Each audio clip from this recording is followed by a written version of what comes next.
Welcome to Rethinking Trade with Lori Wallach. I'm Lori Wallach, and today we're going to do a quick update on something that's just breaking on Capitol Hill. We have done 2 episodes about de minimis, or the Amazon loophole. That is a trade law loophole that currently allows some 3 million daily packages of stuff ordered online, mainly from China, to enter the United States skirting all of our normal trade enforcement. So the bans on forced labor goods, the trade cheating fines, skirting taxes, and perhaps most scarily, skirting normal inspection. So we have got every day millions of packages showing up on our front porch that we ordered online that are who knows what is in the contents. It's not just unsafe, but it's increasingly a major problem for domestic companies, for domestic retailers, mom and pop shops getting knocked out, and there's a lot of illegal stuff slipping in. So remember, there have been 2 episodes. If you haven't heard them, go back and listen so you're up to speed. But here's the breaking news. The latest development is, as over time, because this problem started in 2015 when there's a change to this law that opened the loophole from a loophole to like a 20-lane international highway of hell.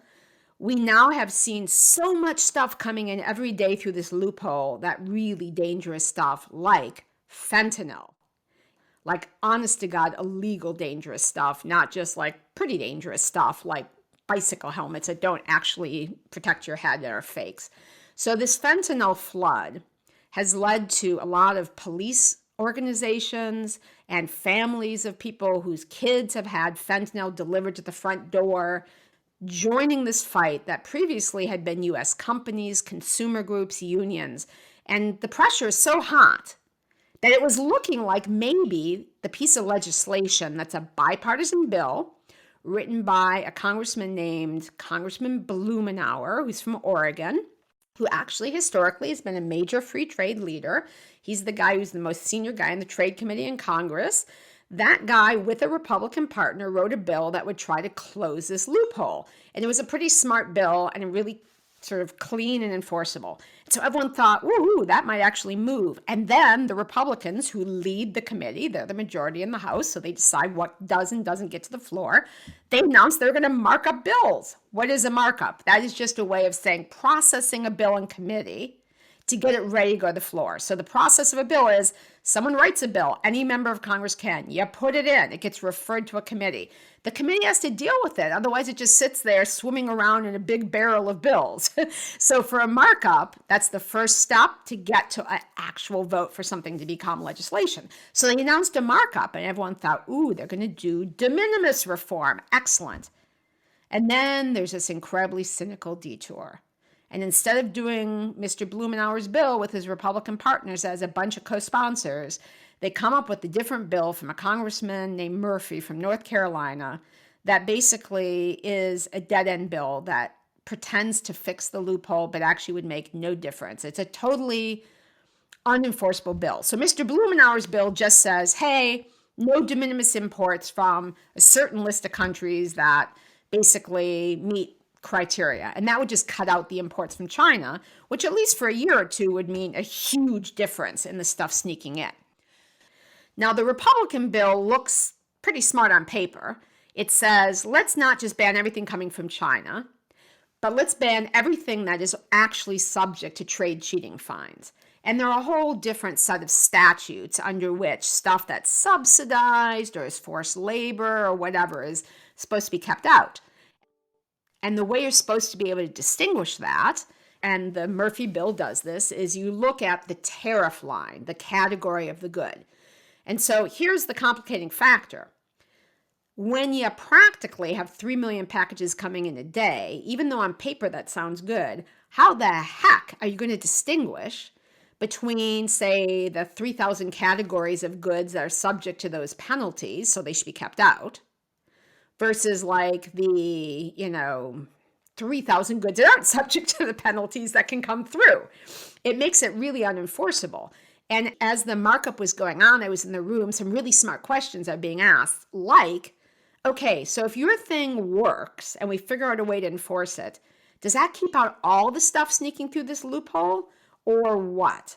And then the sponsor of the bill has to admit, well, no, even if we can enforce it, it would only keep out 60% of the stuff that's currently sneaking through this loophole from China. So, all right, let's just do the rough math. That still means there's like 1.5 million of these packages coming through.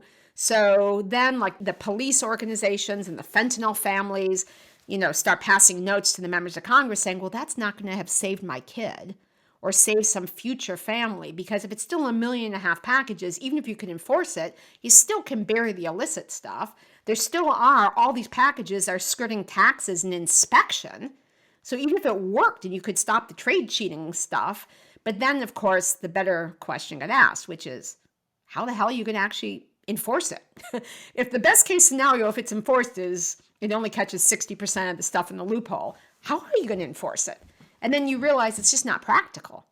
Number one, you're relying on folks in the other country to put down the right tariff line, the right identifier. So there's going to end up being like a list of all the like lines that can get in, and whatever's in the package, they're going to be using those lines to try and sneak through. Because if you have people who are criminals who are sneaking in fentanyl, they're not going to admit, hey, this isn't one of the packages that can come in.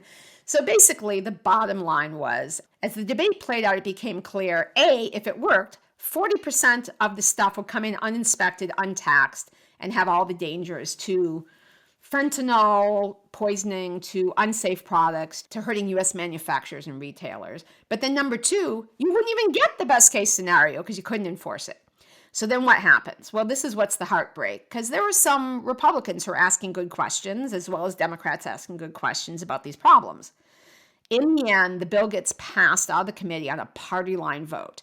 24 Republicans voted for it. All 18 Democrats voted against it. So party line means all the Republicans vote one way, all the Democrats vote another way. And basically, as compared to having a discussion about what's the best policy, they never let Blumenauer's smart, enforceable bill even get a debate. It was just sidelined. It was offered as an amendment. It was smacked to the ground. It basically stuck into the recycling bin. And then this bill that doesn't do anything, despite it being aired that it didn't do anything, gets passed sort of like as a political thing. And I have to say it was really heartbreaking. As someone who's really studied what this de minimis loophole means, and now having the families of the kids killed by this fentanyl being slipped in through this loophole and literally being delivered to people's front porches, it's like a heartbreaking thing when you're faced with the possibility of actually fixing this thing on a bill that has bipartisan support.